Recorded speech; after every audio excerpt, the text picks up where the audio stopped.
The two fronts that China faces are the Pacific front and the Himalayan front, as I call it in my paper. On the Pacific front, it is challenged by the US and its allies that together form the three island chain defenses.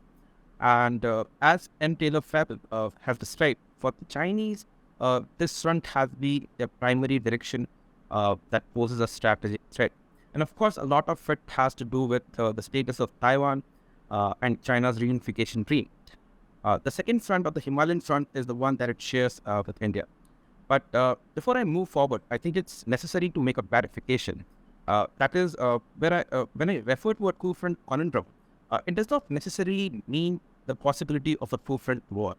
As I look at it, I would describe it as a three-level problem.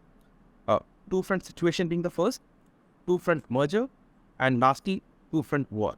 A two-front situation is a scenario basically where you have two distinct active fronts that are guarded by two distinct individual adversaries.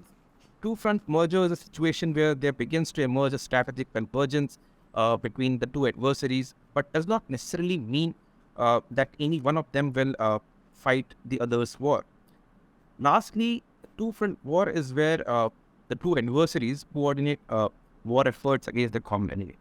But even if the possibility or the likelihood of a two-front war for either China or India can be dismissed at this point, the very fact that they both face a two-front situation or a possibility of a two-front merger is a security concern, because it would naturally restrict your capability to fight at one front with optimum capacity, because you have to cater for any exigency that might arise on the other front, as there happens to be a convergence of interest among your two adversaries.